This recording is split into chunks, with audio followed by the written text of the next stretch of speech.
Président. Je vous remercie. À Madame Nicole Sanquer. Merci, Monsieur le Président.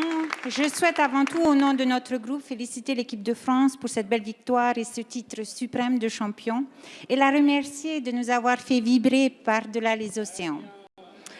Ma question s'adresse à la ministre des Outre-mer. Le livre bleu des Outre-mer constituera désormais la feuille de route du gouvernement pour les 4 prochaines années. De nombreuses mesures y sont décrites, certaines nouvelles, d'autres reprenant des dispositifs, des contrats ou des outils déjà en place. Vous n'ignorez pas, Madame la Ministre, le scepticisme ambiant lors de la réalisation de ce document, manifestation non pas à l'encontre de votre personne ou dans une remise en cause a priori de la volonté du gouvernement, mais simplement par la longue expérience des nombreux états généraux, feuilles de route et autres plans de développement des Outre-mer qui ont à chaque fois échoué sur les récifs de Bercy. Malgré cela, vous avez poursuivi et vous nous avez convaincus d'y participer. Pour cela, je tiens à vous féliciter d'avoir su nous accompagner et nous fédérer pour construire ensemble les Outre-mer de demain. Mais permettez-moi tout de même d'exprimer un regret. Ce regret, c'est l'absence de la valorisation de ce travail commun devant la représentation nationale lors du bilan du président de la République au Congrès de Versailles. Plusieurs annonces ont d'ores et déjà été faites, comme l'augmentation du FEI, la mise en place d'un grand plan d'investissement, des contrats de convergence. Alors ma question sera simple, Madame la Ministre.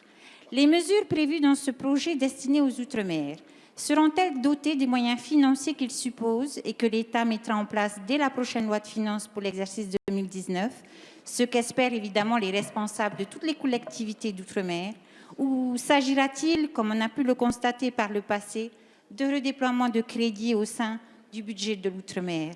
Merci de nous rassurer, Madame la Ministre. Merci, Madame la députée. La parole est à Madame Annick Girardin, ministre des Outre-mer. Monsieur le Président, Mesdames et Messieurs les députés, Madame la députée Nicole Sanquer. Au scepticisme initial dont vous parlez, et que j'ai bien senti moi aussi, je répondrai par 2 chiffres. D'abord, 25 000 ultramarins qui se sont mobilisés sur tous les territoires d'outre-mer. Ensuite, 1130 en Polynésie, sur l'ensemble des archipels, qui sont venus s'investir fortement.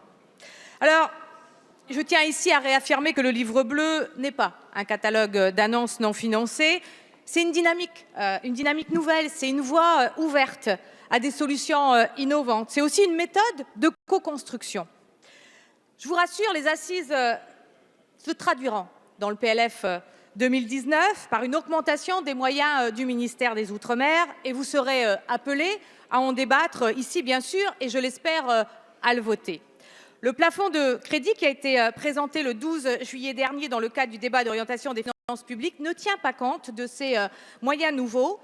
D'ici 2022, c'est donc pour le seul ministère des Outre-mer 700 millions de crédits supplémentaires. Ça lui permettra effectivement d'accroître son intervention en faveur des ultramarins. Mais le livre bleu et l'ensemble des mesures, c'est aussi l'ensemble du gouvernement qui priorise désormais son action pour répondre aux besoins des populations et soutenir surtout les projets, vos projets dans les territoires. Pour la Polynésie, par exemple, dans le domaine du numérique, l'aide au déploiement du câble sera enfin mise en place. Madame la députée, vous le voyez, nous préparons l'avenir, nous concrétisons notre ambition pour les ultramarins, pour ceux d'aujourd'hui, mais surtout pour ceux de demain également.